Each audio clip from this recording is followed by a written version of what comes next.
Inicio de grabación, temporada 1, capítulo 5, con Mario Herrera Ortega.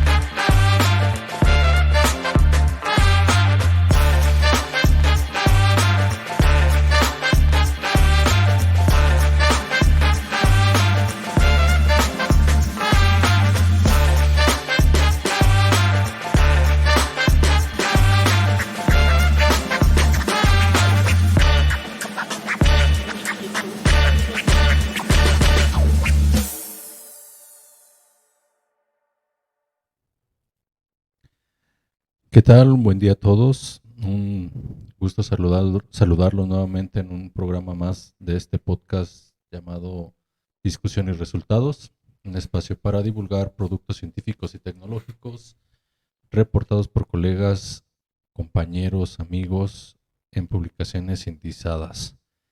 Es un placer más estar con ustedes. Soy el doctor Juan Manuel Prado Lázaro, doctor en Ciencias de la Ingeniería y ingeniero en materiales del Tecnológico Nacional de México. Actualmente haciendo una estancia postdoctoral en la Universidad Michoacana de San Nicolás de Hidalgo. Y en este capítulo, nuevamente un placer compartir este espacio con mi colega el doctor Israel Aguilera Navarrete. Muchísimas gracias, doctor Prado. Como ya dijiste, mi nombre es Israel Aguilera Navarrete.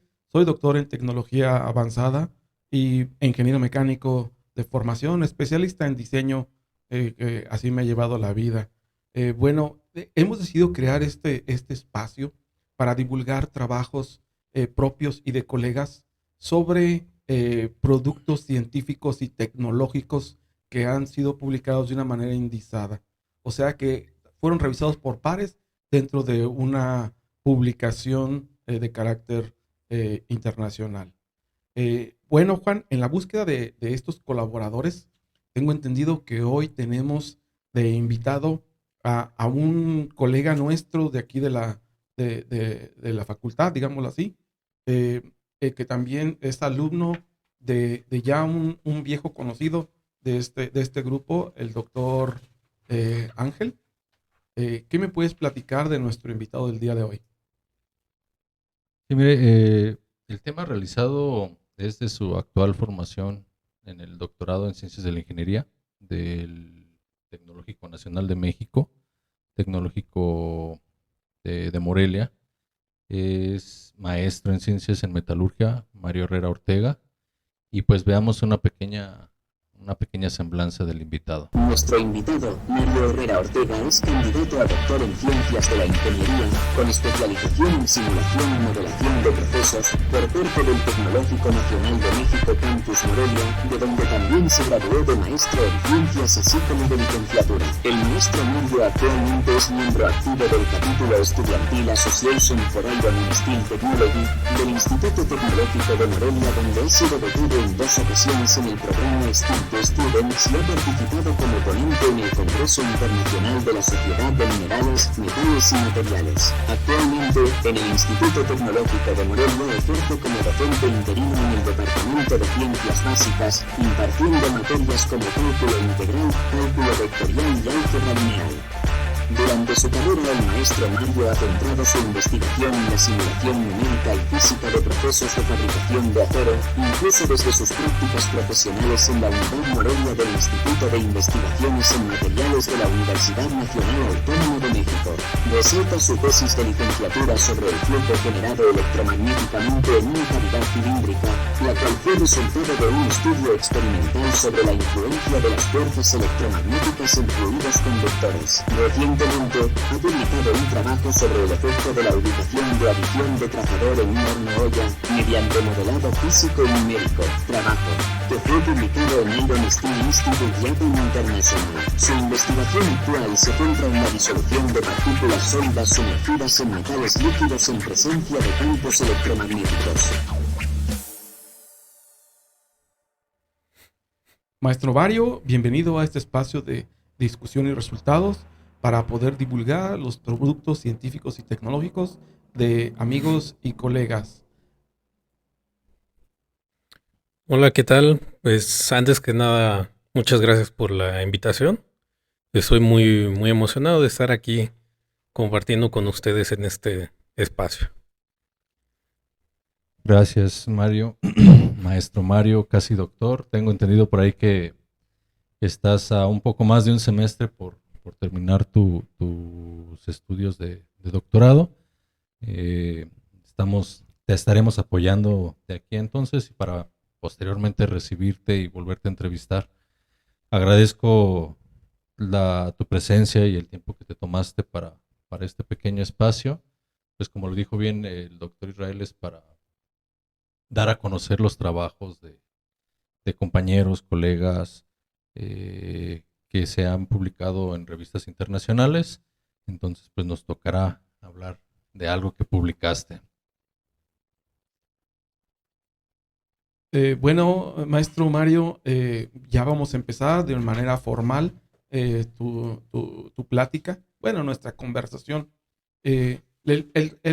Digamos que le pusimos discusión y resultados a este espacio para poder discutir, pero discutir no es atacar. O sea, vamos a platicar sobre tu trabajo. Bueno, el trabajo que nos traes el día de hoy es Effect of Location of Tracer Addition in a Late on the Mixing Time Through Physical and Numerical Modeling. Ese trabajo tengo entendido que lo publicaste en la revista del Instituto Japonés eh, recientemente.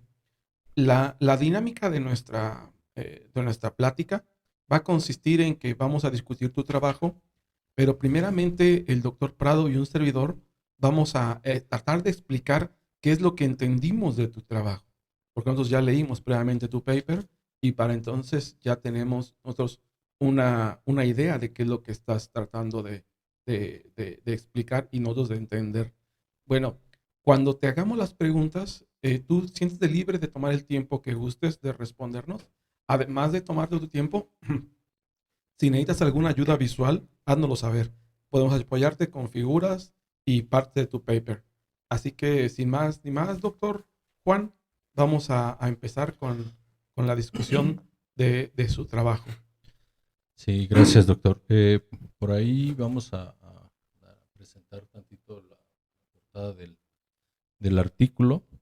Tenemos entendido que tu trabajo se analizó la liberación y la ubicación de un trazador en tiempo de mezclado en un horno cuchara, agitado mediante inyección de gas por el fondo. Se realizó un sistema numérico multifásico acero, escoria, argón, aire de un prototipo con capacidad de 150 toneladas. La simulación se validó mediante el uso de un modelo físico con una escala geométrica de un sexto, utilizando colorante, técnicas de medición de dispersión y apertura de ojo de escoria. Se establecieron estratégicamente 4 ubicaciones de adición del trazador para estudiar la influencia de la ubicación de liberación del trazador en la homogeneización química. En los resultados se encontró que la medición de los tiempos de mezclado varía según la ubicación de la adición del trazador, lo que en mayor medida está condicionado por las corrientes convectivas que en cierta medida están relacionadas con la viscosidad turbulenta. Maestro, pues una vez que tenemos como lo que entendimos, una pequeña, muy breve introducción de lo que se realizó en este trabajo, pues, ¿qué nos puedes decir de tu trabajo? ¿De dónde surge el interés? ¿De dónde viene la inspiración para este artículo publicado? Sí, así es. Este trabajo, como bien lo comentan, tiene que ver con la homogeneidad química que se alcanza dentro de los hornos olla. Estos hornos en la industria pues, se utilizan para transportar acero. Este acero previamente refinado pasa a una etapa de refinación secundaria donde se le agregan ferroaleaciones, ¿sí? Dependiendo del grado de acero que se desea fabricar.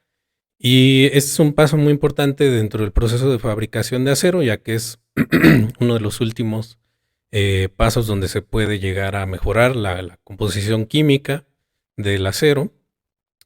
Y la motivación de esto pues, era encontrar realmente el tiempo óptimo en el cual los elementos aliantes que se agregan al acero ya están totalmente, o se encuentran totalmente homogéneos dentro de la olla. Maestro, tenemos nosotros ya algunas preguntas que queremos que nos apoyes sobre la discusión en tu trabajo. Para eso me voy a permitir mostrar la tabla 1, porque de ahí vienen mis dudas. Mira, en esta tabla realizaste la validación de la simulación numérica en 2 casos, donde obtuviste valores de tiempo de mezclado para un modelo físico con una escala geométrica de 1 a 6 de un horno cuchara de 150 toneladas que se llenó de agua como un fluido de trabajo y aceite mineral para simular la capa de escoria. Y ahí mismo en la figura 1 tenemos el modelo de monitoreaste la simulación presentada. ¿Nos puedes platicar al respecto? Sí, en realidad este trabajo, como bien lo mencionan, constó de 2 etapas. La primera etapa fue la construcción de un modelo físico para tratar de replicar lo que es el horno olla dentro de la planta de fabricación de acero, y para ello nosotros requerimos de cumplir con 3 criterios de similitud. El primero de ellos es el criterio de similitud geométrica. Como ya lo comentaron, es un modelo hecho con acrílico, está a una escala de 1/6.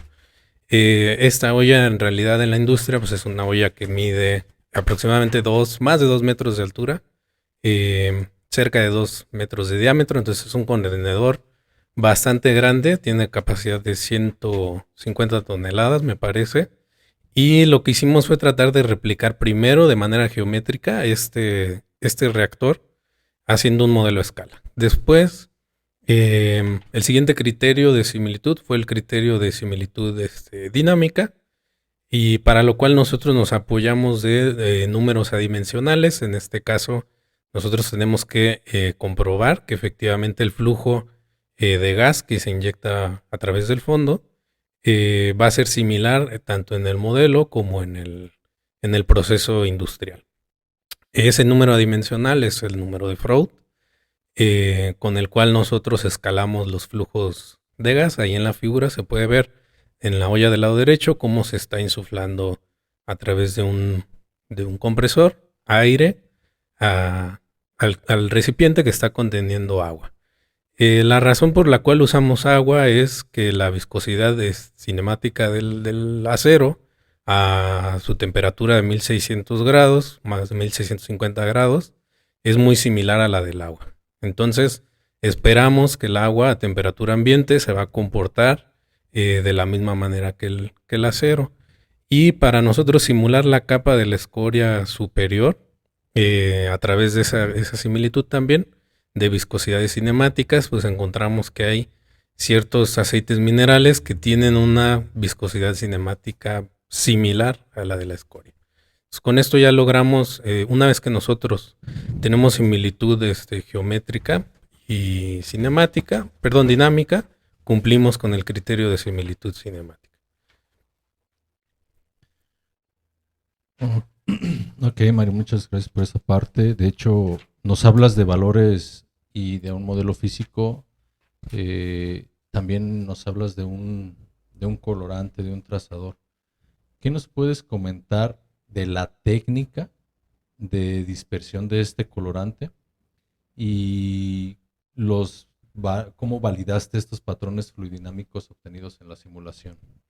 Sí, las técnicas, nosotros utilizamos 2 técnicas. La primera técnica fue la técnica de dispersión de colorante. En este modelo físico lo que estábamos tratando pues es simular el movimiento del acero producido por la inyección de un gas a través de una tubera que se encuentra en el fondo. En realidad nosotros de manera cualitativa, a través de esta técnica de dispersión de colorante, lo que añadimos pues es un colorante que va a tener las mismas propiedades que el agua, es decir, va a ser un trazador neutro, y ese trazador neutro va a tratar de seguir la corriente que se genera dentro de la olla. Esto de manera cualitativa nos permite pues encontrar patrones de recirculación dentro del modelo físico que después, en la segunda etapa, que es la simulación numérica, nosotros vamos a estar comparando. Otra técnica que utilizamos fue la técnica de conductimetría, en la cual nosotros liberamos un trazador. En este caso es una solución de cloruro de potasio, y medimos a través de una celda electrolítica la variación en la conductividad eléctrica. Esa conductividad eléctrica nosotros la podemos asociar a la concentración de esa especie, y podemos determinar el tiempo en el cual la concentración en toda la olla o el recipiente de acrílico alcanza una homogeneidad. ¿Sí? Este valor es más o menos, en la literatura se reporta del 95%, es decir, más o menos 5% de variación. Esa misma técnica se realiza con la simulación numérica, solamente que en la simulación numérica medimos directamente una concentración de trazador, y así es como validamos los resultados numéricos a través de un experimento físico. Bueno, qué interesante, maestro. Fíjate que yo tengo dudas acerca de esos trazadores y los modelos matemáticos que utilizaste. Mira, me voy a apoyar en la figura 2 para hacerte mi pregunta. Entiendo que para el modelo matemático consideraste el horno de 150 toneladas, el horno cuchara. Las fases y las condiciones de contorno que describes en esta figura, me interesaría que nos pudieras platicar sobre ellas, y también sobre las consideraciones que tomaste para realizar este modelo. Dentro de lo que fue la metodología de la simulación numérica, nosotros utilizamos la técnica de CFD, que es dinámica de fluidos computacional, la cual se basa en el método de volúmenes finitos. Ese método consiste en la creación de una geometría que define de manera espacial el dominio. En este caso es un contenedor cilíndrico que tiene cierta conicidad. Cabe destacar que el experimento físico en realidad también se tuvo en cuenta esa conicidad de la olla, pero en este caso del modelo numérico nosotros primero definimos la geometría. Esa geometría después, que la podemos ver ahí en la figura del lado izquierdo, esa geometría se divide en pequeños elementos o celdas. Entre más pequeños son esos elementos, nosotros tenemos una resolución mayor de los resultados. Una vez que se discretiza ese dominio en estos pequeños elementos, en cada uno de esos elementos se resuelven las ecuaciones que gobiernan al sistema. El sistema que nosotros analizamos en este trabajo es primeramente un sistema multifásico, es decir, hay diferentes fases presentes. Las fases son el acero, que está contenido en la olla, la escoria, que es también es un líquido, y adicionalmente tenemos aire y el gas que se inyecta a través del fondo, que en la industria se inyecta un gas inerte, en este caso se inyecta argón. Ese es el sistema multifásico. Después, otro modelo que nos ayuda a describir este proceso es los modelos de turbulencia. Nosotros, al tener una velocidad o una inyección de gas a través del fondo, se va a agitar ese fluido, que en este caso es el acero, y se va a generar cierta turbulencia al interior del dominio. Otro de los modelos que nos ayudó a describir este sistema fue el modelo de especies. En el modelo de especies nosotros, como su nombre lo indica, podemos añadir una especie neutra y seguir su movimiento a lo largo de todo el dominio hasta que se difunde totalmente en el mismo. Esos son básicamente los modelos que nos ayudaron a describir este sistema. Y en esta imagen podemos ver del lado derecho un arreglo muy particular de sensores a través de los cuales medimos justamente la concentración de la especie trazadora.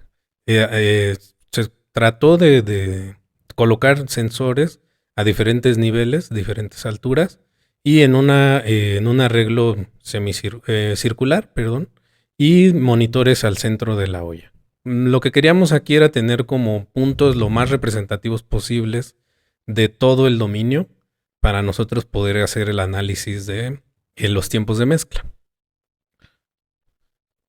Nos hablas, Mario, de precisamente de esos, de ese análisis de la ubicación de sensores en tu modelo. Eh, Justamente yo iba a preguntar eso, que cómo se realiza este análisis y cómo se obtiene en conjunto esta parte. Y voy a agregar ahí algo porque me llamó mucho la atención esas 3 líneas. ¿En qué se basan para poder ponerlos en ese orden o por qué se debe ese orden? Este orden en particular surgió porque en el grupo de trabajo ya este es un tema que se ha trabajado de manera muy extensa. Ya el análisis de estos sistemas se ha hecho de manera muy extensiva. Y en trabajos previos lo que se hacía era a través de 2 planos que cortaban a la olla en el centro, se colocaban ahí los sensores, pero en realidad esos planos lo que nos representaban eran mediciones bidimensionales, al final de cuentas, de un dominio cilíndrico. Y nosotros pensamos, o la propuesta de este arreglo fue precisamente eliminar ese margen de error que se tenía con metodologías previas y tratar de llenar un poco más el espacio con más sensores. Anteriormente se utilizaban alrededor de 10 sensores y aquí podemos ver que tenemos 3 niveles de sensores, cada uno de 5 sensores, en total son 15 sensores. Y la diferencia con metodologías anteriores es que estos van ubicados con respecto a la altura de lo que es el acero líquido. Entonces tenemos mediciones en el fondo, que nosotros suponemos que es una zona donde va a haber una baja velocidad, quizá no haya muchas recirculaciones. Tenemos un plano a la mitad, que es donde nosotros tenemos la recirculación dominante de acero. Y por último tenemos un plano ya muy cercano a la capa de la escoria. Y esto fue porque en planta usualmente las ferroaleaciones se agregan en la parte de la escoria donde la escoria se rompe. Esto por la inyección de gas de argón. La capa de escoria se rompe y es por ahí por donde se pueden agregar las ferroaleaciones. Entonces de ahí surge esta idea de este arreglo particular de sensores, un poquito distinto a lo que se había venido trabajando en el grupo de trabajo e incluso en muchas referencias bibliográficas.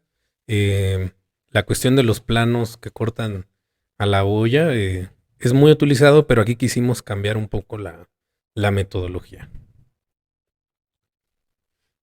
Maestro Mario, muy interesante. Ya ahorita ya nos planteaste las bases de tu trabajo. Ya vamos a entrar en una parte, digamos que más sobre tu metodología, sobre lo que tú estuviste sacando, algo importante. Mira, para eso me voy a apoyar de la figura, si mal no recuerdo, la figura 5. Esta es la figura 5. Todo lo que hemos hablado es de una validación y la realización de esta dispersión. Tú lograste la dispersión del colorante mediante un análisis cualitativo en diferentes momentos del comportamiento fluidodinámico en una forma casi cuasi estable. Pero ¿me puedes platicar cómo es el comportamiento de este colorante en las diferentes tiempos de mezclado que tiene aquí en la figura 5? Sí, esta figura es muy, muy, muy interesante porque lo que tenemos aquí es justamente ya la comparación de resultados de la técnica experimental del trazador y del lado derecho tenemos ya resultados de la simulación numérica. Este sistema que vemos aquí en la izquierda es nuestro sistema de agua, aceite y aire. En este sistema lo que nosotros pretendíamos era primero, como bien lo apunta usted, alcanzar un estado cuasi estable. Ese estado cuasi estable se refiere al momento en el cual sigue habiendo una variación en el movimiento, pero no es una variación muy grande. Al inicio del experimento, cuando uno empieza a insuflar el aire, tarda un poco en establecerse ese patrón de flujo y una vez que se establece el patrón de flujo sigue habiendo variaciones propias de este fenómeno, pero ya nosotros podemos decir que alcanzamos un estado cuasi estable aproximadamente a los 10-15 segundos de empezar a insuflar aire a través del fondo. Una vez que se establece ese patrón de flujo, nosotros a través del fondo liberamos un trazador que no es más que un colorante, una solución de colorante sobresaturada, la cual va a tratar de seguir el movimiento de las burbujas que están ascendiendo desde el fondo hasta la superficie donde se encuentra en este caso la capa de aceite. Esa capa de aceite lo que hace es que las burbujas que van ascendiendo se empiezan a acelerar y cuando entran en contacto con la capa de aceite, toda esa energía cinética se empieza a disipar y eso deflecta un poco el flujo ascendente de burbujas y lo redirige, ahí podemos ver hacia la izquierda. Después ese flujo va a chocar con la pared del contenedor y se va a dirigir otra vez hacia el fondo. Y eso genera una recirculación dominante en todo lo que es la parte media de la olla, por así decirlo. Del lado derecho tenemos ya una simulación numérica donde nosotros hicimos esa simulación de un modelo multifásico. En este caso es el modelo agua, aceite y aire. Y pudimos corroborar efectivamente esta estructura que nosotros observamos en la simulación numérica a través del experimento con el trazador. De aquí podemos ver que hay esa similitud en esa recirculación dominante y por ahí un poco más detalle en la simulación numérica con una pequeña recirculación del lado derecho en la parte superior, pero en general el patrón dominante es la gran recirculación que se puede observar ahí en la figura. Muy bien, Mario. Fíjate que así como hace rato voy a utilizar yo la figura 6, donde se muestra la validación de manera cuantitativa para los dos casos de mezclado. ¿Puedes decirnos qué ocurre en los tiempos de mezclado? ¿Qué ocurre en la variación de la concentración con respecto al tiempo? O sea, ¿qué nos dicen esas gráficas de acuerdo a los datos que obtuviste? Sí, estas gráficas también son muy interesantes porque en ellas lo que podemos ver, ya una vez que nosotros pudimos describir la estructura fluidodinámica del sistema, lo siguiente es liberar un trazador, en este caso una solución electrolítica. Esa solución electrolítica nosotros a través de un conductímetro medimos la conductividad de esa solución. Esa solución también está saturada, entonces conforme se empieza a difundir en toda el agua que estaba inicialmente contenida, esa conductividad empieza a ser menor, esto debido a su concentración, ¿sí? Se empieza a difundir esa especie trazadora en todo el dominio de agua. Y en estos dos casos, nosotros propusimos dos casos. Uno era liberar el trazador justamente donde se abría la capa de aceite. Y la otra fue liberarlo en una posición justamente al centro, en el fondo de la olla. De aquí podemos ver en las gráficas de la parte superior, son las gráficas del experimento físico. En esa gráfica del lado izquierdo nosotros podemos ver una mayor dispersión en los datos. Se realizaron cerca de 10 experimentos para cada caso y se estimó un promedio y la desviación estándar de las medidas con respecto a ese promedio. Del lado izquierdo podemos ver que hay una gran dispersión de datos. Esto es porque ese es el caso donde se añadió el trazador en la apertura de la capa de la escoria. Ahí lo que está sucediendo es un movimiento pues, bastante aleatorio y pues, muchas veces el trazador se difundía más rápido en unos experimentos que en otros, pero en general estaban dentro de un rango promedio. Y la del lado derecho es el caso donde nosotros agregamos el trazador en la posición axisimétrica en el fondo de la olla.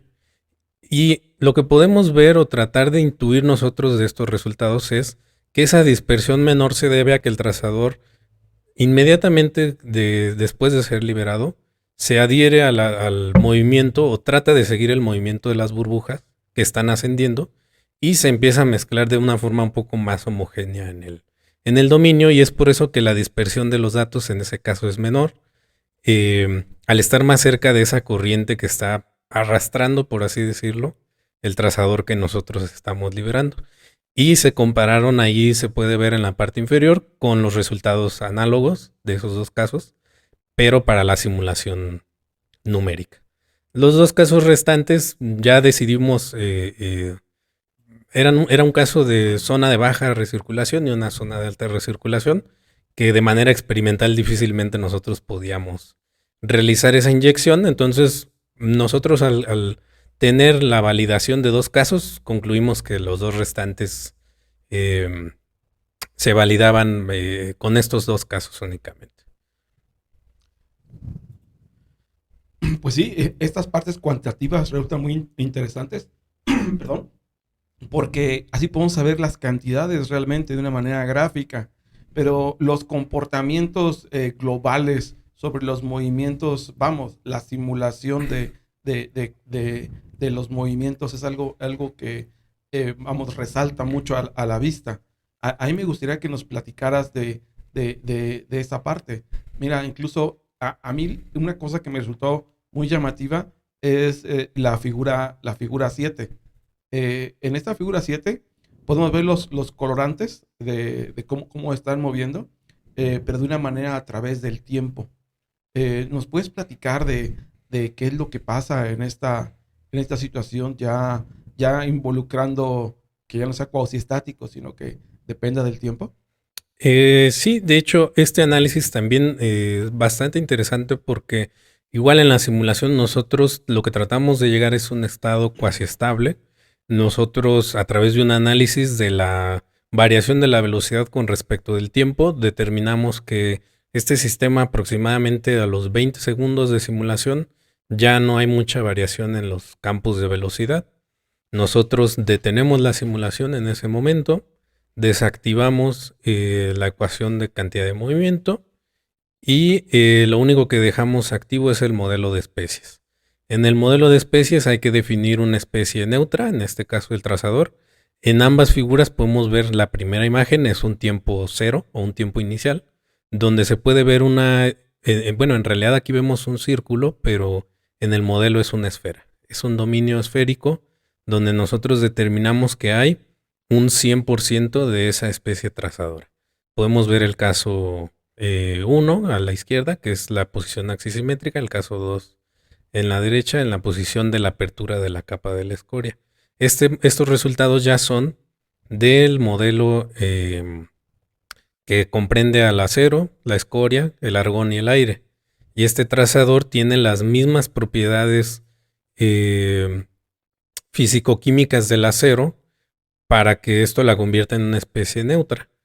Y lo que hicimos en este análisis, que en realidad leyendo la literatura, los autores muy pocas veces muestran estos contornos y nos pareció muy interesante incluirlo porque el criterio de mezcla, bueno, aparte de que hay varias definiciones según diferentes autores, pero en general se considera que, como les había mencionado, una vez alcanzado un valor en un más menos 5 de variación, es decir, 95% de homogeneidad, ya se considera que el baño está completamente homogéneo.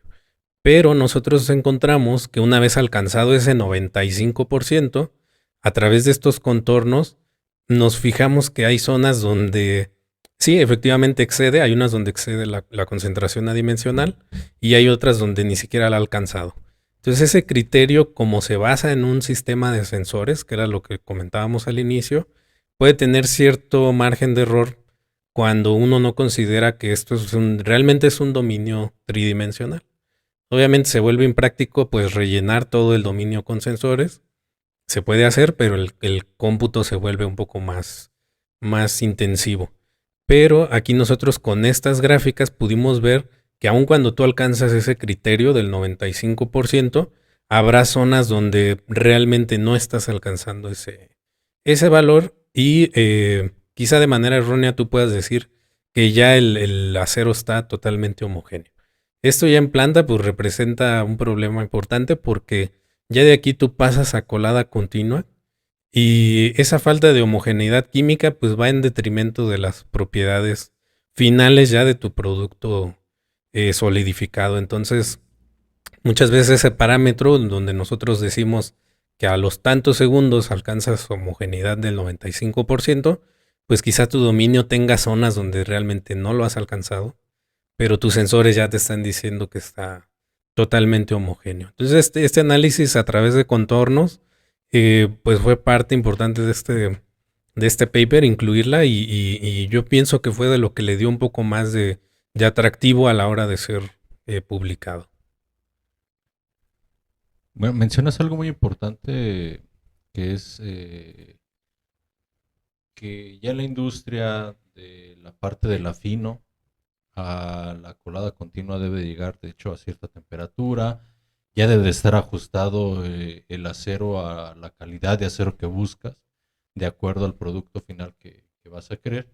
Y siempre es una problemática porque hay veces que en planta se puede haber tapado alguna de las salidas de encolada continua y tienes que retrasar la olla anterior y puedes ir perdiendo carbono y hacer un relajo en la parte química al momento en la industria, ¿no? Entonces es algo muy importante mantener temperatura y sobre todo la química del acero.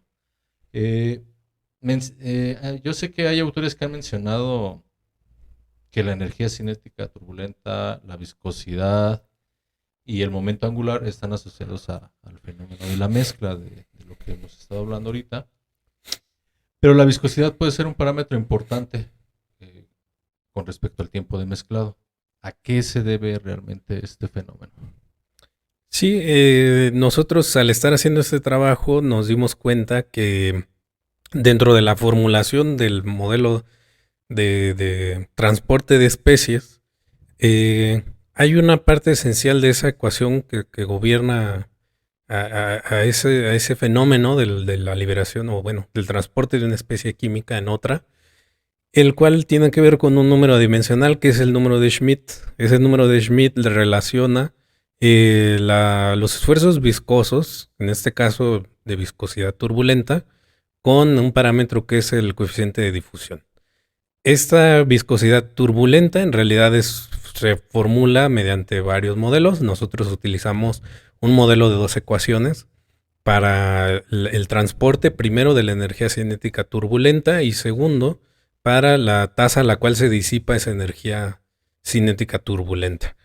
Dentro del modelo de especies, esa viscosidad turbulenta que se resuelve a través de estos modelos de turbulencia tiene una relación proporcional a la difusión de la especie química. Es decir, nosotros al aumentar esa viscosidad turbulenta, pues vamos a esperar un flujo mayor de masa.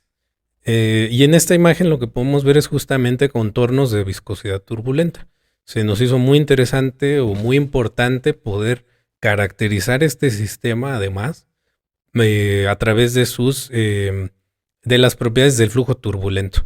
Y justamente nosotros, esto surgió ya una vez que se hizo el análisis numérico, pero inicialmente nuestra zona de alta recirculación está justamente situada en el ojo de la recirculación mayor, que aquí nos dimos cuenta que efectivamente es donde hay mayor viscosidad turbulenta. Entonces, al tú agregar ese trazador en esa zona, vas a esperar un flujo mayor de esa especie química hacia la especie primaria, que en este caso era el acero. Entonces se nos hizo importante añadir este análisis. También fue una de las partes o importantes por las cuales este trabajo fue publicado en esta revista internacional, gracias a este análisis que hicimos de las propiedades del flujo turbulento y en realidad cómo las asociamos a ese modelo de especies, pues fue a través de una formulación turbulenta de la resolución de esa ecuación de transporte de especies. Maestro, bueno, ya además de la fluidodinámica que nos presentas ahorita, toda esta parte de simulación numérica la validaste con otro tipo de simulación, que fue tu simulación física, con los aceites y el agua. ¿Qué diferencias encontraste en estas dos? ¿Cuál es tu comentario sobre el comparativo de la fluidodinámica numérica contra el comportamiento físico. En realidad, lo que buscamos fue primeramente tratar de caracterizar la estructura fluidodinámica.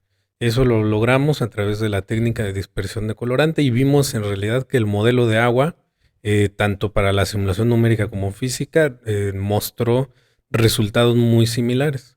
Con esta similitud nosotros concluimos que nuestro sistema multifásico, ya de acero, escoria, argón y aire, estaba validado.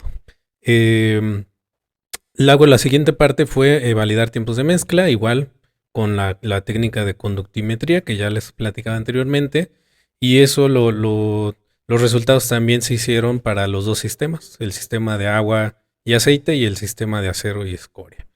Pero otra cosa que nosotros queríamos validar realmente era la apertura de la capa de la escoria. Este fenómeno que ocurre en planta también va en detrimento de las propiedades del acero, porque la capa de la escoria lo que hace es proteger al acero líquido de una posible reoxidación del baño. Que tú vuelvas a tener otra vez oxígeno en el acero, pues es bastante malo en cuanto a parámetros de calidad. Y lo que se busca es, sí tener una mayor energía cinética de agitación para lograr una homogeneidad química lo más exacta posible, pero sin que la capa de la escoria deje expuesta un área muy grande de acero, porque ese acero se puede volver a reoxidar con el oxígeno presente en el ambiente. Y lo que nosotros hicimos fue, a través de una técnica fotográfica, tomar un video de este fenómeno que pues obviamente esta apertura constantemente se está abriendo y cerrando por el flujo irregular de burbujas. Nosotros tomamos una colección de imágenes y a través de un programa que se llama ImageJ, hicimos un análisis de contraste para nosotros poder definir como una apertura promedio. Y esa imagen que podemos ver ahí es una colección más o menos de 100 imágenes que se tomaron a lo largo de más o menos 30 segundos del experimento y se traslaparon una encima de la otra y por medio de un contraste poder estimar el área de apertura total. Esa área la medimos o la comparamos con la de la simulación numérica. Incluso aquí en la imagen pues podemos ver a simple vista que hay una similitud en estructura, pero ya en valor en porcentaje también encontramos que el margen de errores está dentro de los límites aceptables. Entonces esa fue la parte que nosotros analizamos también de este fenómeno de la apertura de la capa de la escoria a través de esta técnica fotográfica. Después decirnos que, bueno, con esto tengo entendido que lo simulado con lo de la parte de las imágenes, pues es muy poca la variación que hay entre un resultado y otro. Digo, en industria, bueno, más bien de alguna manera real, por así decirlo, ¿cómo nos puede beneficiar o perjudicar? Eso es algo como que no me quedó como muy claro, de acuerdo a tu imagen. Sí, en realidad nosotros aquí no variamos el flujo de aire inyectado, pero por lo regular incluso hay muchas configuraciones ya en la industria. Algunas industrias optan por una doble inyección o quizás cambiar la posición de este tapón poroso con respecto al centro del diámetro de la olla. Flujos asimétricos también se han trabajado ya en el grupo de trabajo y en realidad lo que pretendíamos aquí era primero validar a través de un modelo físico este comportamiento, porque en realidad sí se hizo también este análisis ya en el sistema acero y escoria, que tiene un comportamiento es similar, pero se muestra de una forma distinta. Pero en realidad eso a nosotros nos ayuda. ¿Por qué? Porque nosotros podemos aumentar esa energía cinética que nos va a generar más viscosidad turbulenta y que va a hacer que los tiempos de mezcla sean menores, pero va a llegar un punto en el que la apertura de la capa de la escoria ya es muy grande. Entonces en planta no es como que tú le puedas decir al operador, tú échale más argón y lo vamos a mezclar bien rápido, pero la consecuencia de eso es que se va a reoxidar el baño porque estás exponiendo el acero al ambiente. Entonces, este análisis es importante porque tú puedes determinar ya un área mínima, ¿sí? Que no te afecte a tu tiempo de mezclado y que pues se exponga una menor cantidad de acero al ambiente buscando que no se reoxide el acero. Entonces, esa área expuesta a través de esta técnica tú la puedes ir reduciendo al reducir los flujos de gas, pero sin que eso afecte también a tus tiempos de mezcla. Muy bien. Mario, pues estamos llegando ya a la parte final del trabajo. Finalmente, después de haber hablado un poco de la introducción, de haber tenido la oportunidad de explicar las imágenes, las simulaciones, aquí de tanta toma de datos, porque me imagino que la cantidad de datos es inmensa, y de igual de imágenes como las últimas que nos presentaste, eh, ¿podrías decirnos cuáles son las principales conclusiones de este trabajo y lo que podría decirse una como recomendación hacia la industria que pudieras hacer de acuerdo a lo que publicaste? Sí, en realidad el punto central, o creo que la parte que nosotros buscábamos atacar con esta investigación, era una cuestión que iba un poco más orientada al aporte de la literatura. Y esto era porque encontramos que en la literatura había discrepancia entre varios autores. Algunos mencionaban que la posición en la que tú liberas el trazador no tiene ningún efecto sobre el tiempo de mezcla. Había otros que decían que sí tiene una influencia, y en realidad esa discusión que había entre autores a nosotros nos dio o se nos presentó un área de oportunidad para nosotros poder determinar efectivamente a través de estas técnicas de validación y de simulación, pues esa influencia que tiene la ubicación del trazador. Al final de cuentas, el trabajo pues está titulado de esa forma. Buscábamos reconocer realmente cuál era la influencia de ese parámetro. Y nos dimos cuenta que efectivamente esa posición en la que se libera el trazador, pues sí, tiene un efecto sobre el tiempo de mezcla. Y en realidad esa es una de la conclusión más importante de este trabajo, es que nosotros con 4 posiciones distintas, con un sistema de monitores eh, estratégicamente ubicados, determinamos que sí hay una variación en los tiempos de mezcla de acuerdo con la posición en donde tú sueltas ese trazador. En otros trabajos, pues en realidad al momento de hacer esta validación, los autores decían, ¿sabes qué? No importa dónde tú agregues ese trazador, te va a dar los mismos resultados, y nos dimos cuenta de que no es cierto, que sí tiene una influencia esa posición, y eso era lo que buscaba este trabajo. En realidad en la industria, quizá el aporte o en qué se traduce esto para la industria, pues es únicamente tener un parámetro un poco más estricto en cuanto a la homogeneidad química.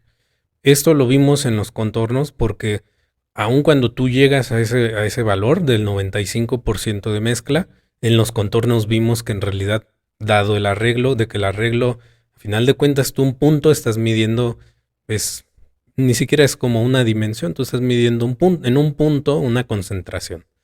Por más que tú pongas ese arreglo de una forma tridimensional, por así decirlo, hay zonas donde tú no estás realmente captando esa homogeneidad química de manera correcta. Entonces ese parámetro del 95% quizá no es muy adecuada ya una vez que vimos los contornos de concentración, porque para ese momento ya se había alcanzado el criterio.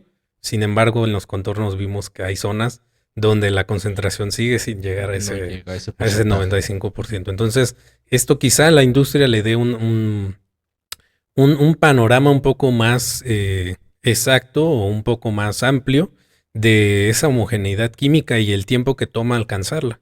Y no solamente basarse en una medición puntual de un monitor que solamente te está midiendo en un punto.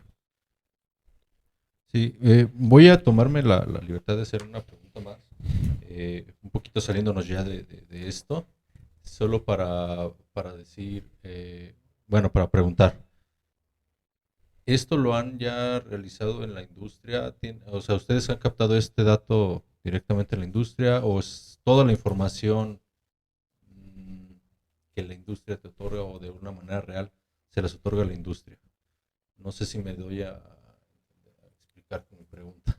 Sí, en realidad la interacción que hemos tenido con la industria pues, es bastante peculiar porque pues inicialmente uno está buscando tener pues datos lo más cercano posible al proceso real o al proceso industrial. Y en realidad pues las industrias son muy reservadas con la información que te brindan. Este trabajo en realidad nosotros con lo que contábamos era con un flujo promedio de gas, porque en la etapa de refinación secundaria pues se utilizan varios flujos. Hay unos para homogenizar, hay unos únicamente para mantener pues un flujo constante, que no se estratifique térmicamente la olla. Y en general nosotros esos eran los datos que teníamos, además de las dimensiones de la olla. Otro dato importante que teníamos, pero era un dato, vamos, de acuerdo con esta industria, pues era un valor promedio de la cantidad de ferroaleaciones que se agregan a la olla, y eso nos dio un parámetro importante para nosotros determinar el volumen de la especie trazadora. Pero en realidad en planta ya esa homogeneidad química, ellos toman una muestra, antes de pasar al siguiente proceso la mandan a un análisis y ellos pueden determinar más o menos qué porcentaje tienen de las ferroaleaciones, porcentaje de carbono, azufre y demás elementos que se están tratando de eliminar o que se están tratando de agregar. Pero en realidad ese dato, como nosotros solamente estamos considerando que el acero, en esta técnica numérica de volumen de fluido, el acero es una fase continua. Es decir, no estamos considerando de qué se compone esa fase continua. Y en el modelo de especies nosotros hicimos una simplificación bastante importante, que es no incluir las reacciones químicas, por lo mismo de que el acero consideramos que es una fase continua y la especie trazadora únicamente lo que está haciendo es seguir a ese fluido como si fuera parte de él. Tiene las mismas propiedades que el acero, lo único que cambia pues es un coeficiente de difusión que nos indica la rapidez a la cual se está difundiendo esa especie trazadora en el acero.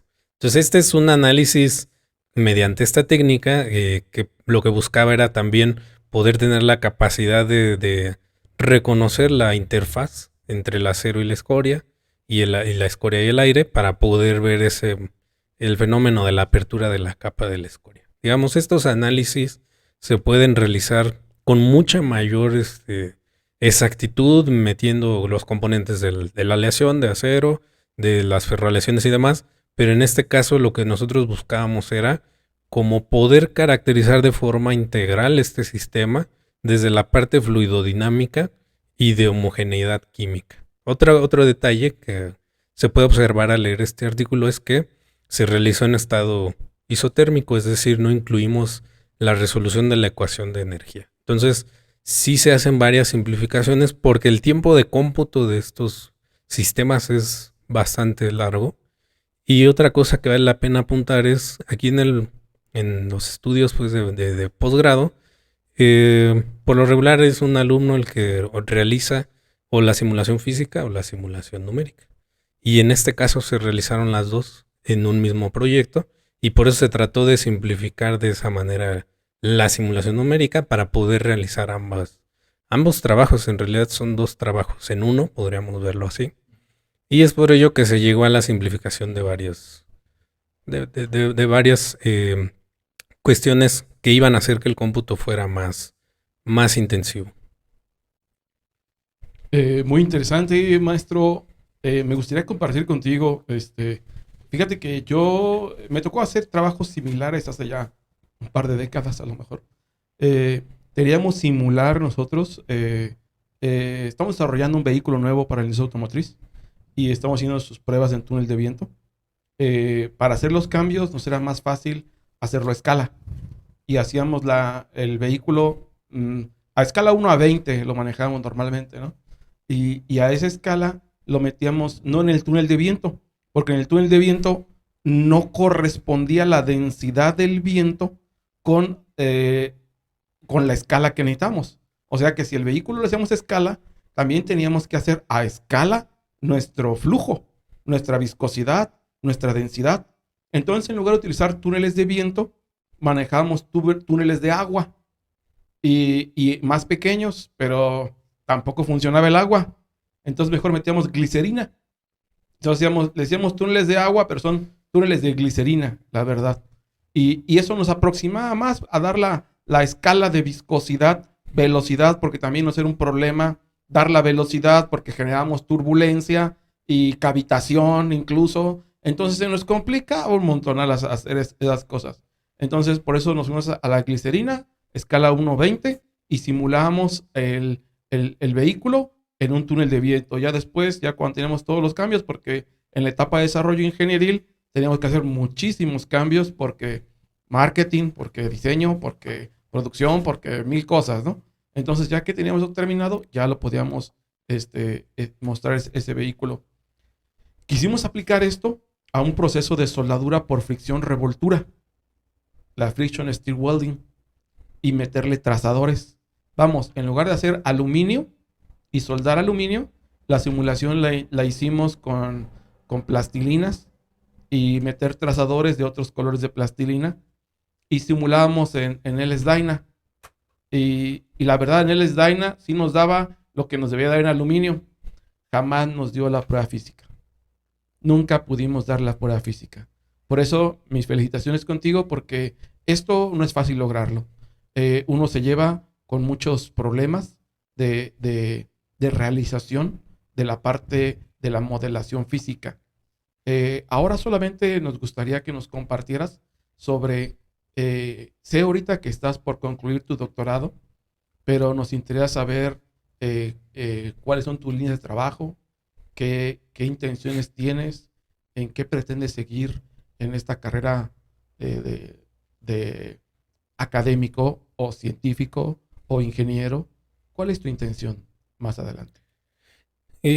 Actualmente en el doctorado en Ciencias de la Ingeniería yo formo parte de la línea de generación de conocimiento que tiene que ver con la simulación de procesos. En este caso yo estoy simulando actualmente un horno de arco eléctrico, y estos reactores son muy interesantes porque utilizan la conversión de energía eléctrica en energía térmica. A través de la generación de calor por efecto Joule se funde una cantidad de chatarra considerable. Y en realidad este es un proceso en el cual se recicla la mayor cantidad de acero.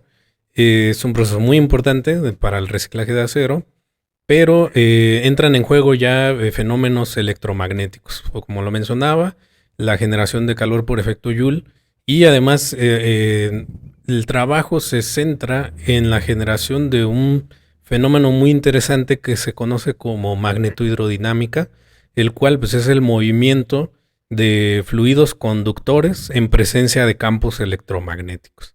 Entonces esa inducción de corriente genera un campo magnético inducido, y es esa interacción entre campo magnético y corriente eléctrica que genera una fuerza que se conoce como fuerza de Lorentz, y esta fuerza de Lorentz agita un fluido conductor, que en este caso es el acero líquido. Y parte de este trabajo también tiene la intención de determinar qué efecto tiene ese campo electromagnético en la disolución de partículas sólidas. En la práctica, en la industria, estos reactores, además de ser cargados con chatarra, se agrega hierro de reducción directa, que son unas esferas o unos pellets de hierro reducido para aumentar el contenido de hierro del acero líquido y mejorar sus propiedades. Entonces, ahorita estoy trabajando en ese tema, en ese rubro que tienen que ver ya un poco más con fenómenos de múltiple, se les conoce como multifísica, en los cuales la simulación no solamente ataca la parte fluidodinámica, sino que se acopla con las fuerzas electromagnéticas.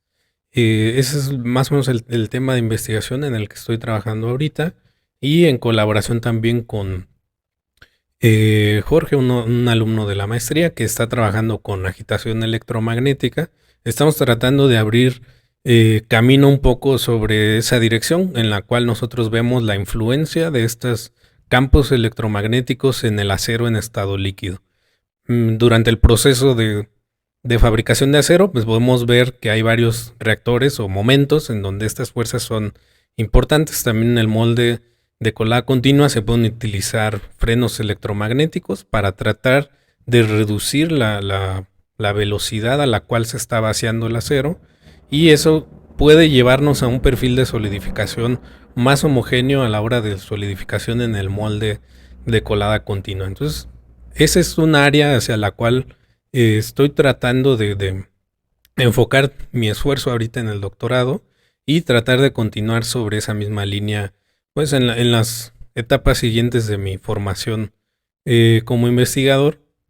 Y otra área muy importante que queremos atacar es tratar de montar, por así decirlo, o dejar de usar programas de licencias privativas.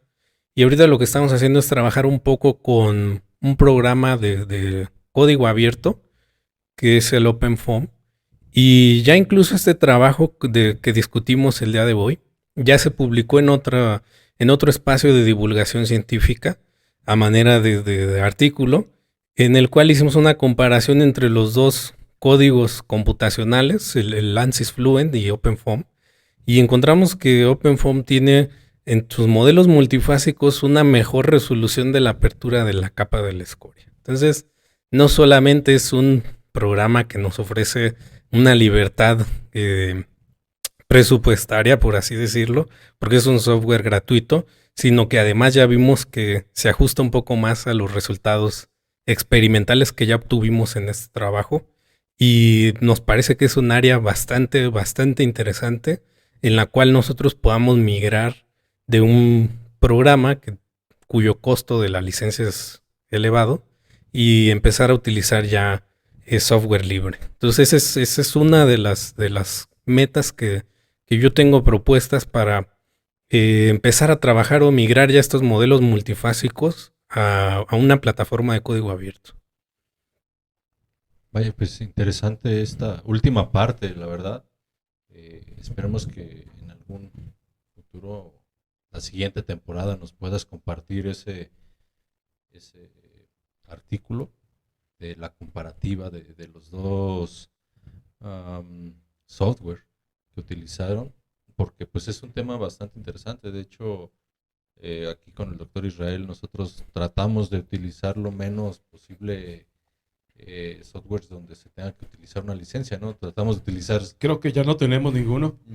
puro abierto, ¿no? Porque Sí. es complicado, sobre todo los Sí. costos, ¿no? Lo importante son los costos. Así Y es. si te está dando el mismo resultado, resultados muy, muy similares o de mejores gráficos, pues mejor uno migra a lo más básico y a lo más económico también, ¿no? Sí, además de que muy importante resaltar que este código, en realidad, al ser de fuente abierta, los solvers están disponibles para ser modificados. Es decir, algunas cuestiones que quizá programas como ya comerciales como ANSYS Fluent o COMSOL no te permiten hacer, o ya tienes que introducir una función definida por el usuario. En este programa de código abierto, pues básicamente tú lo puedes destartalar y desmembrar y tú empezarlo a trabajar a tu gusto y a tus necesidades. Entonces, creo que ya en la parte de simulación un poco más avanzada, orientada a simulaciones más cercanas a la realidad, pues es una buena opción para empezar a alterar esos solucionadores que ya están, para que realmente resuelvan lo que tú quieres conocer del fenómeno. Entonces, esa es otra parte que a nosotros se nos ha hecho muy interesante en ese aspecto, y una de las razones por las que queremos ya empezar a migrar a ese uso de herramientas de código abierto. Y además, pues como tú lo mencionas, el costo es gratuito, ¿no? Son programas gratuitos, entonces, pues qué mejor. Bueno, maestro, pues vamos a ir cerrando este espacio, este capítulo. Nuevamente agradecerte el tiempo que te tomaste. Es un placer compartir este espacio aquí contigo para una entrevista, para discutir, que realmente es el tema importante. Y como lo hemos mencionado con algunos otros invitados, muchas veces esta discusión nos permite tener nuevas ideas más adelante, ¿no? Esperemos que hayamos podido aportar algo, o mínimo te hayamos sembrado alguna duda y decir, bueno, puedo darle por acá ahora en otro.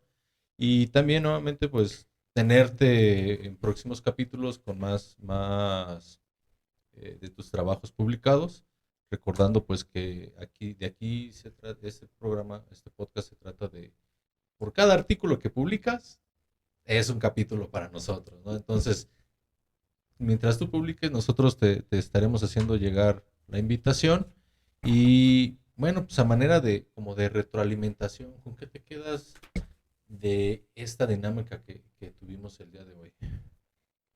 Claro que sí. Primero, pues agradecerles también por la invitación. Pues fue un privilegio realmente estar aquí en este espacio. Yo pienso que espacios como este son importantísimos porque hay muchísima gente aquí en el país, no solamente en nuestra ciudad de Morelia, sino que en general hay mucho que hacer científico que muchas veces queda pues oculto o no se acerca realmente a la población. Y espacios como este pues son importantísimos para divulgar realmente lo que hacemos en la investigación.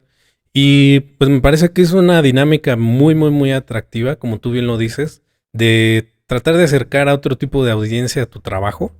Y, y realmente con eso me quedo de esta experiencia que en realidad es muy enriquecedora, tanto para uno como investigador. Digo, ustedes pues son colegas también investigadores, y en realidad este quehacer o esta labor que ustedes hacen pues es importantísima para nosotros, igual para ustedes. Entonces, muy agradecido en realidad de estar aquí.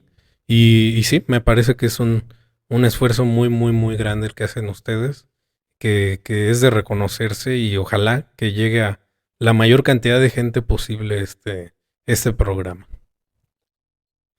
Maestro Mario, muchísimas gracias. Te pedimos, por favor, que una vez que salga esta entrevista, nos ayudes, nos apoyes, divulgándola entre amigos, conocidos y las demás personas que estén cercanas a ti, porque necesitamos citas en nuestros papers. Necesitamos que nuestro conocimiento llegue a a una cantidad más grande de investigadores para que nos citen.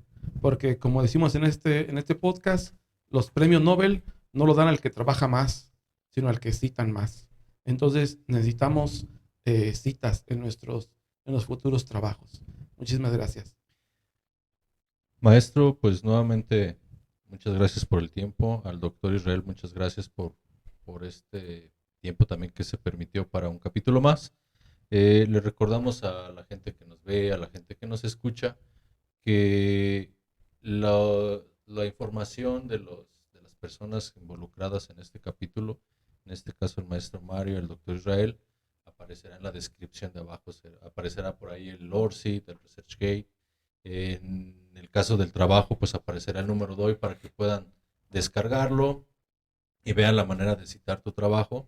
Y pues de igual manera, como lo mencionó el doctor, esperemos que a través de tu círculo de investigadores, de colegas, colaboradores, por ahí difundas no solo tu capítulo, los otros, que se suscriban, que le den like a este podcast, a tus alumnos, porque sé que tienes por ahí algunos alumnos. Entonces, pues difundir, ¿no? Lo que queremos es difundir tu trabajo, el trabajo que realizamos, como lo mencionaste, el tiempo que nos tomamos para esto. Y pues gracias. Te agradecemos también que pues notes esa parte de nosotros que estamos haciendo para ustedes. Entonces, maestro, muchas gracias por venir. Y pues, no sé si gustas decir algo más antes de despedirnos. Estás en libertad. Sí, pues agradecerles nuevamente y claro que sí, tratar de difundir este capítulo y los demás para que más gente llegue a ellos. Ya estoy suscrito al canal, por supuesto, y ojalá sea la primera de varias intervenciones aquí con ustedes. Digo, aquí podríamos llevarnos horas platicando, yo creo, de este tema, pero lo podemos dejar para varios capítulos. Pues muchas gracias, doctor Prado, maestro Herrera, muchísimas gracias. Cerramos este capítulo, doctor Juan. ¿Qué le parece si ya nos despedimos? y hasta pronto. Hasta pronto, que tengan buen día todos. Muchas gracias. Esto fue Discusión y Resultados.